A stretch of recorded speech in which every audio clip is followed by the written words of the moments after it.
নমস্কার। ঠাকুর মা স্বামীজি আর আমার গুরু মহারাজের চরণে প্রণাম নিবেদন করে শুরু করছি আজকের পাঠ। আজ আমি আপনাদের শ্রীমৎ স্বামী ভূতেশানন্দজি মহারাজের জীবনের কিছু ঘটনা বলবো। একদিন এক ভক্ত মহিলা বলছেন, মহারাজ, কিছু পয়সা কড়ি জমিয়ে নিয়ে তারপর ভগবানকে ডাকা এবং সন্ন্যাসীর মতো ত্যাগের জীবন যাপন করা যায় নাকি? মহিলা ওই রকম জীবনই যাপন করছেন। মহারাজ বললেন, ভগবানকে ডাকা নিশ্চয়ই যায়, কিন্তু তা ত্যাগী সন্ন্যাসীর জীবন হলো না। মহিলাটি খুব স্পষ্টবক্তা। তিনি বললেন, পয়সা না থাকলে সে খাবে কি করে? তাছাড়া সবারই কিছু পয়সা থাকে, ইত্যাদি ইত্যাদি। মহারাজ বললেন, তুমি যা করছো তাই করবে, তবে তা ত্যাগী সন্ন্যাসীর জীবন হলো না। আদর্শকে নামিয়ে ছোট করা চলে না। সম্পূর্ণ ঈশ্বর নির্ভর না হলে সর্বত্যাগী হওয়াও যায় না। একদিন মহারাজের সামনে ভক্তদের মধ্যে ভূতের প্রসঙ্গ উঠেছে। কেউ বলছেন ভূত আছেই, ঠাকুর দেখেছেন। কেউ আবার বলছেন ভূতের সন্ধানে ত্রিগুণাতীত স্বামী নানা জায়গায় গিয়েছিলেন।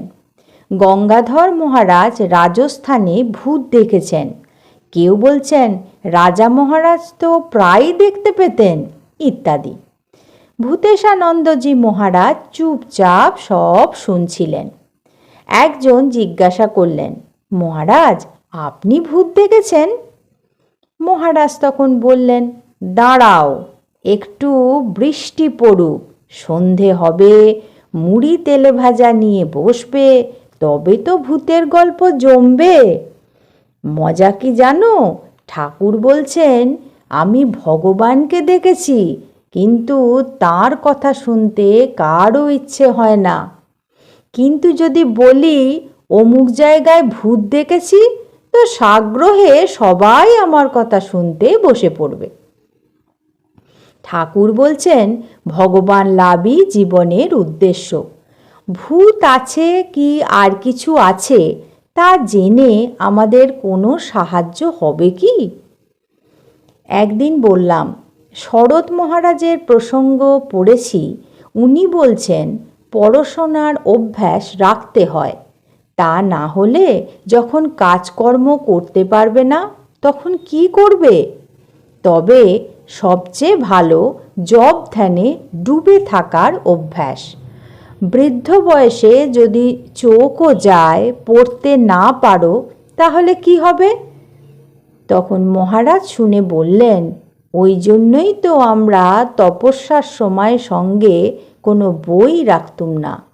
অবশ্য মূল গীতা ও কথামৃতটা ছিল, সেগুলো পড়তাম।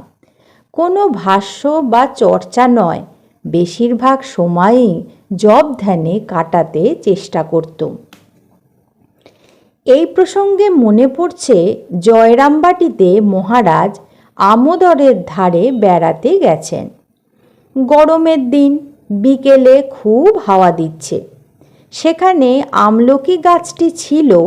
যেখানে আমলকি গাছটি ছিল সেখানে দাঁড়িয়ে মহারাজ বলছেন, এখানে একটি কুঠিয়া বেঁধে থাকলে খুব ভালো হয়। এখনও থেকে যেতে পারি। শরীরে কুলোবে না হয়তো, তবে মনের জোরে এখানে থেকে যেতেই পারি। জয়রামবাটি মাতৃমন্দিরের অধ্যক্ষ প্রেমরূপানন্দজি রাতে স্বামী ভূতেশানন্দজি মহারাজের কাছে বসে বলছেন, মহারাজ, এত মানুষ এসেছে আপনার কাছে যে সমস্ত থাকবার জায়গা ভর্তি। এমনকি আলুর গুদাম ঘরও খুলে দিয়েছি, তাও ভর্তি হয়ে গেছে। আপনি আসাতে যা লোক সমাগম তা সমস্ত উৎসবকে ছাড়িয়ে গেছে। সেই শুনে ভূতেশানন্দজি মহারাজ মজা করে বললেন, আসল কথাটা চেপে যাচ্ছ। আমদানি কি দারুণ হলো সেটা বলো। সবাই তখন হো হো করে হেসে উঠলেন। প্রেমরূপানন্দজি বললেন, মহারাজ, মায়ের কৃপায় চাষে যা হয় তাতে যত লোকই হোক ডাল ভাতের জোগাড় ভালোভাবেই হয়ে যায়। মহারাজ একটু গম্ভীর হয়ে বললেন, দেখো, মায়ের কৃপার এই ঐশ্বর্য যেন মাকেই ভুলিয়ে না দেয়। মা চুষিকাঠি দেন তাকে ভুলে থাকার জন্য। প্রেমরূপানন্দজি হাত জোর করে রইলেন। পরে আমাদের বললেন, কাল মহারাজ খুব সময়োপযোগী কথাটা বলেছেন, মনে খুব লেগেছে। জয়রামবাটি আমার জীবনের একটি শিক্ষাপ্রদ ঘটনা ঘটেছিল। জয়রামবাটিতেই সেই ঘটনাটি ঘটেছিল। মায়ের বাড়িতে তখন গোবর গ্যাসের আলো জ্বলত মায়ের নাট মন্দিরে। যদিও বিদ্যুৎ আছে, তবে তার ক্ষমতা এতই কম যে আলো সব মিটমিট করে জ্বলত। মহারাজের ঘরের পাশের ঘরে আমি চা ইত্যাদি করি মহারাজের জন্য। দুধ দিয়ে গেছে। সুপ্রভাত মহারাজকে বললাম, একটু দুধ খান, গরম করে দিই। ছোট হিটার, সুইচ অন করলেও লাল আর হয় না, তাই বোঝা মুশকিল হিটার অন না অফ। সেদিন দুধ চাপিয়ে অন্য কাজে ভুলে গেলাম। এমনকি মহারাজের সঙ্গে আমোদরে বেড়াতেও চলে গেলাম। ফিরে এসে দেখি ঘরে অনেক লোক। হরিপদ মহারাজ মানে স্বামী প্রেমরূপানন্দ দাঁড়িয়ে পাখা চালিয়ে ঘরের ধোঁয়া বার করছেন। কাঠের টেবিলে আগুন লেগে গেছিল, আর দুধের পাত্রটার অস্তিত্ব তো প্রায় নেই। আমার অবস্থা মৃতপ্রায়, হৃৎপিণ্ড গলার কাছে। ভাবছি, কি শাস্তি না আছে আমার কপালে।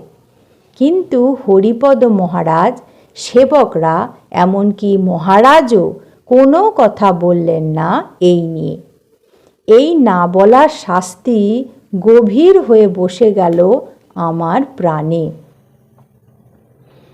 আজ এই পর্যন্তই। আজকের এই পাঠটি অজয় কুমার ভট্টাচার্যের লেখা থেকে আমি শোনালাম। ঠাকুর মা স্বামীজি আর আমার গুরু মহারাজের চরণে আপনাদের সর্বাঙ্গীন মঙ্গল কামনা করি। পরবর্তী পর্বে আমি এর পরবর্তী অংশটি আপনাদের শোনাব। আপনারা সকলে ভালো থাকুন, সুস্থ থাকুন। নমস্কার।